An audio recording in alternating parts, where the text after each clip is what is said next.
Ever wondered how this becomes this? I'm Nico and welcome back to another episode of ONE TAKE SPEEDPAINT, a series where I provide commentary over in time-lapse of my art with absolutely no pausing in between. nicosarea. My Twitter feed is absolutely littered with this rabbit hole trend and I absolutely love it. And since Magenta's my favorite color and I just adore Hatsune Miku as a character, of course I had to hop in on this trend and do some fan art of it. So here we have a little snippet in the corner from the music video, and the idea behind the pose is to simply copy it with her holding a cell phone. The initial sketch didn't really work out, so what I ended up doing instead was downloading a pose from the Clip Studio Paint the gallery or the download page, and I decided to trace over it because doing an upside down pose with a very unnatural pose is something that's super difficult for me to comprehend. So having a 3D model to trace over has been super nifty. And of course there were moments where it was really a simple matter of tracing the body proportions. Once that's been established, I can start adding in the other details such as her hair, her eyes, and her mouth. And I at some point abandoned the idea of her hands and her fingers going up against the wall, and I decided to just have her hands laid down and kind of emphasize gravity pulling her upper torso down towards the ground. And what I've noticed in other fan art is that anytime she's been drawn upside down, she sort of still continued to have the same hairstyle, kind of like what's being shown on the music video. But I wanted to emphasize gravity for this composition, so I decided to there we go. So like what you're seeing right now is just to like flail her arms downwards and kind of emphasize that sort of like that pull towards the bottom of the canvas here, especially with her hair. So moving on from kind of just composition, we are going into the line art phase. And I'm doing something new here with this video where I show a loading bar at the top of our screen to indicate the different phases of art making, at least for me. So we're in the line art phase, and in Clip Studio Paint, I've set it so that my brush mimics the pencil tool that I use in Photoshop, and that's important because I don't want it to have this anti-aliasing on it, and I wanted it to have these strong pixelated edges.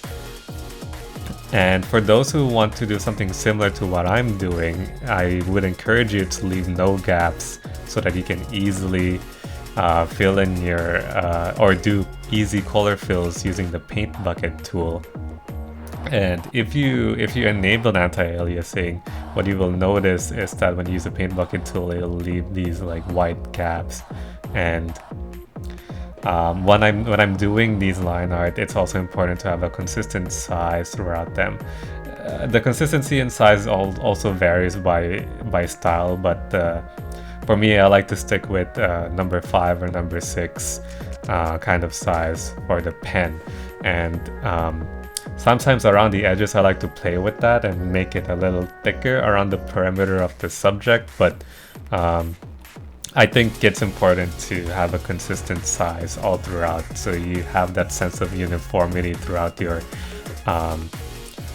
composition. So also it might be hard for you to try, but I'd like to keep my line art on a single layer, so it's easy to manage and not get lost in translation.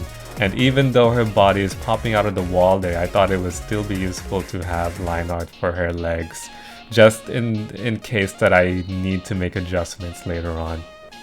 So we're moving on to the coloring phase, and the paint bucket here is your best friend. You want to just pick the largest portion of or the typical portions of your your subject here, which is skin, the clothes, the hair, the eyes, and some other accessories. So once you've established your base layer, which is really just the paint bucket tool, you create a new one, or several new ones, which comprise of the highlights, the shading, and other things like blush, and I don't know, some special items like I don't know, like the lips or something, for example, or the accessories.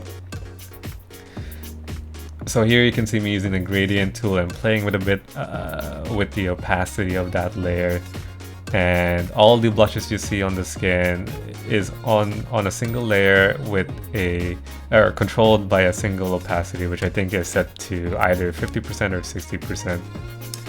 And now you can see me shade the hair and add highlights and add some shadows into it. The hair is a bit of a mystery to me still. I learned quite a bit from mimicking Negi Haruba's cover art for Quintessential Quintuplets, and even then using the eyedrop tool on that, that's a bit of like when you're coloring hair, it's a bit of a dance. It's a bit of an orchestra, I would say, because you're mixing warm tones and cool tones together. So for example, Miku's hair here is predominantly blue in this cool color, and since the background is this magenta, this sharp, I wanna say warm color, I used the eyedropper tool on that and added shading to her hair to kind of like emphasize that there's an interaction between the subject and the background here. Because if, let's say, I decided to use green as the highlights, like the subject will start to look quite detached from the background. So whenever you're doing compositions like these, you want to think about like what the subject is currently in, what they're currently surrounded by, and once you've kind of established that, that will help you think about what colors to use for the hair. I think there's much to talk about the hair, but let's continue on. So let's see here. Looks like I'm coloring the skin. And speaking of that, you also want to think about the material on which color is being applied onto. Her outfit in this music video, to me, it looks like some sort of, not a fabricy material, but maybe a bit of a plastic material, like a bunny suit. I want to say, is it spandex? I'm not quite sure, but it's has a bit of a reflectivity to it, like some sort of glossiness texture to it. So whenever you're coloring something, you want to represent the actual material. So in this case, I want to show her outfit to be a little bit more reflective than usual. In all honesty, I think I should have added more highlights to it, but I think it worked out really well. So moving on, this is the coloring stage. Really is a jumbled mess at later stages. Lots of back and forth and lots of quality control efforts. I think just looking at different corners of the canvas, making sure I've pretty much covered my bases here. And the next phase is super subtle, but I like to call it the line art softening stage, where I remove the harsh black undertones of the line art and replace it with how do I say this? Kind of like adjacent colors, but the darker versions of it, right? So it ends up, if you end up doing that, it makes it so that the overall composition looks softer. And now we're moving on to adding a bit of visual interest to the background here by kind of duplicating Miku, the subject, and applying some sort of a Bende comic dot filter on top of that duplication, just to emphasize or add interest to the way the shadow is portrayed against the magenta wall. And now we are proceeding to the highlights here, so see you in a bit.